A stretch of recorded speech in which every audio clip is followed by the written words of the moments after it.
Hi guys, it's Joanna again, and as promised, today's video is going to be a continuation of my previous video, which was my inaugural quarterly skincare announcement, or QSA.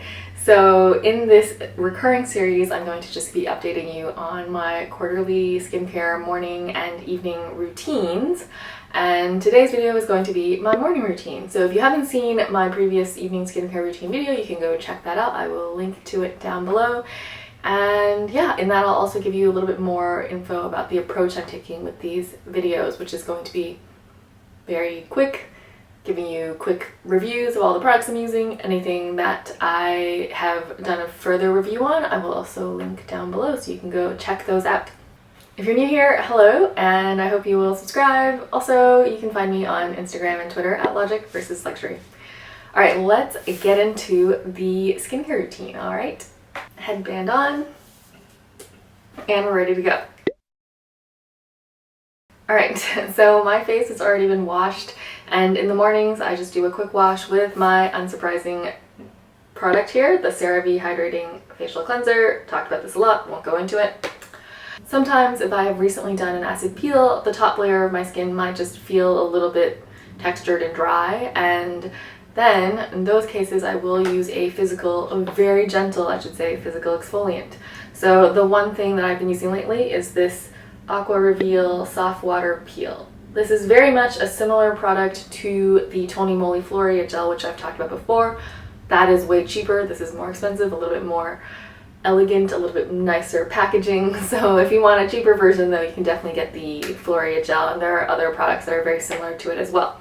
But essentially what this is, it is a gel, and as you work it onto your skin, the product actually starts pilling on itself. So it's not really doing it right now on my hand, because I think the way it works best, but you can probably see a little bit of that.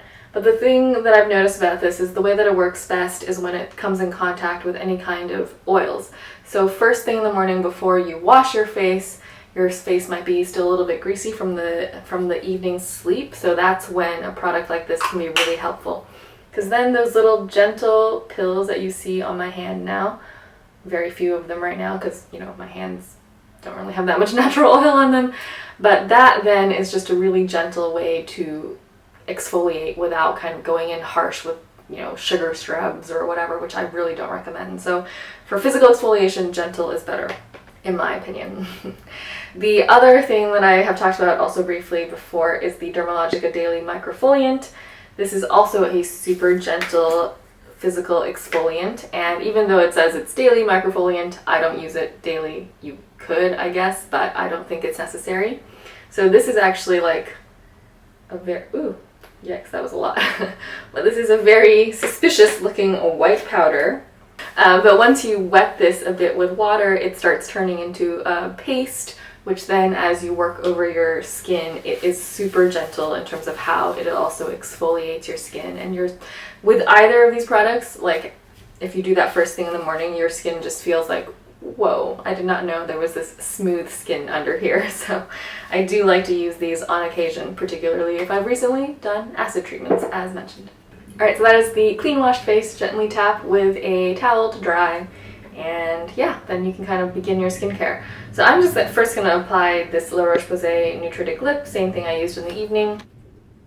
Speaking to you guys is making my mouth feel a little dry, but this is great, great lip balm. Next, starting up with the skincare on the clean skin, the first thing I do is some sort of vitamin C serum. Right now I have been using the Drunk Elephant C Firma. I've talked about this briefly in a previous video. You know, in the past I've used much, much cheaper products. I got this on sale so I could test it out since a lot of people really recommend it. With this, I do 1.5 pumps,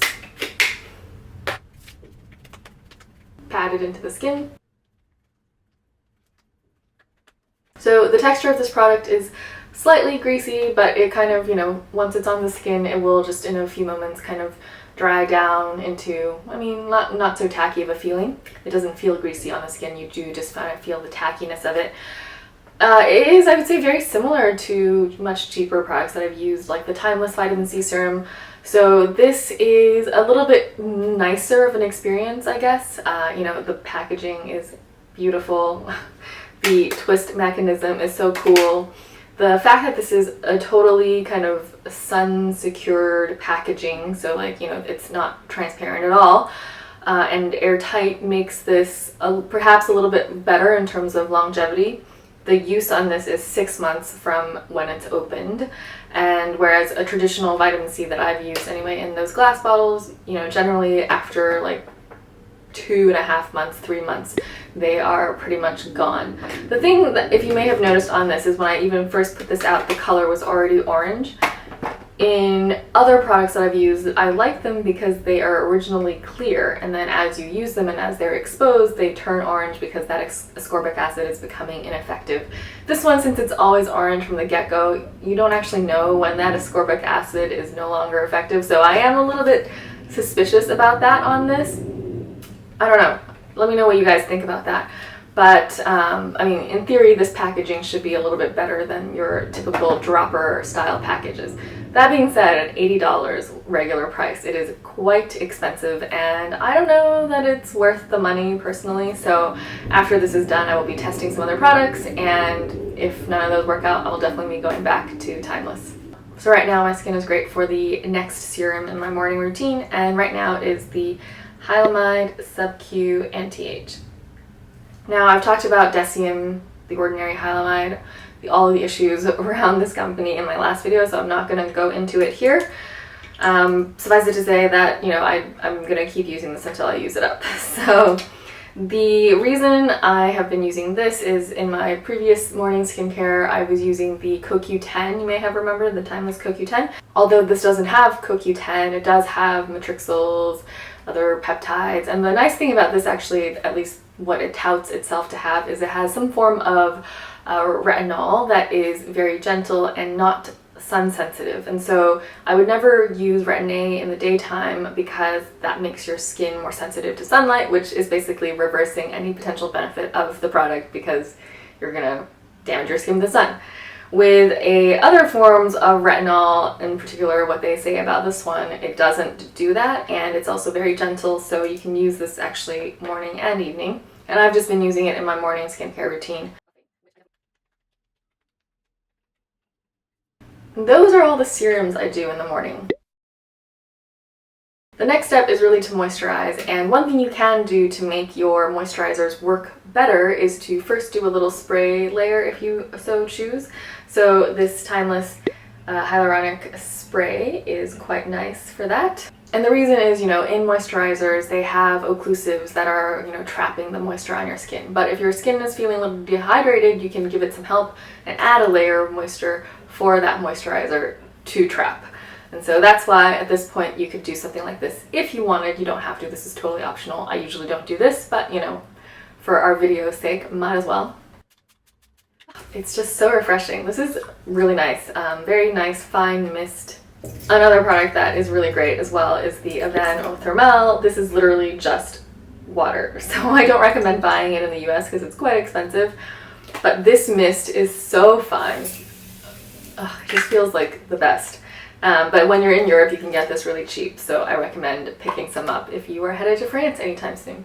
Okay, so with my face lightly misted, moisturization. So I have still been using this Creme Lab. I talked about this in a detailed video. This is a fresh water gel, like very lightweight moisturizer, great for combo oily skin just because it's so light feeling. But another product that I have used is also this Stratia Liquid Gold, which I talked about in my evening routine as well.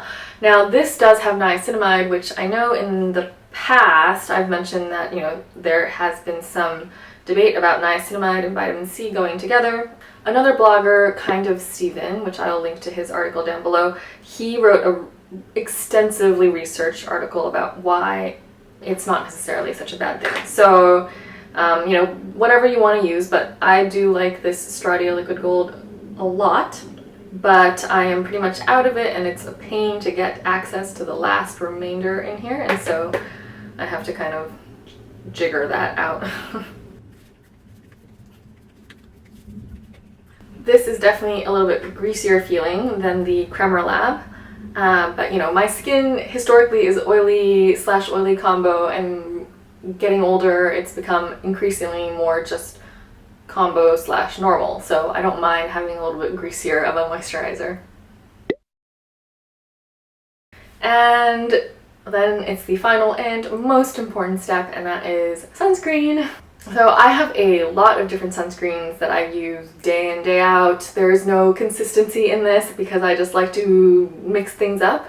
And so one that I have been using is this LvL Eau Thermale very high protection emulsion sunscreen, and this I purchased in France, and so you can't actually get this from American shops or American websites. You can get this probably on Amazon or something from, you know, third-party sellers, and that's because there are a couple of filters in here that are not FDA approved, even though they have been EU approved since like 2000, and they're supposed to be, you know, cream of the crop in terms of their ability to do UVA and UVB protection. And these are Tinosorb M and Tinosorb S, and they have different names when you're looking at the ingredients list. Tinosorb is like the brand name from the chemicals company BASF that produces them, but their actual chemical name is something long and complicated, so I'll just paste that somewhere here. These are the chemical filters in here, and they're supposed to be fantastic. Other ones I've used, I mean, honestly, so many different ones. You've probably seen them in my previous Get Ready With Me videos. I do plan to do a more thorough review of different types of sunscreens, including my favorite ones, which are, generally speaking, the Asian sunscreens, but for now, I will use this one today. And as far as this goes, I actually can't say that I'm a huge fan of the sunscreen. It is dry touch, but maybe too dry. It just feels not like weightless on the skin, and you'll see when I apply it, it's also quite white. For sunscreen, you're usually supposed to use like a 1/4 teaspoon, which is quite a significant amount, but since I'm mostly going to be indoors today, I'm not gonna go all out with the sunscreen.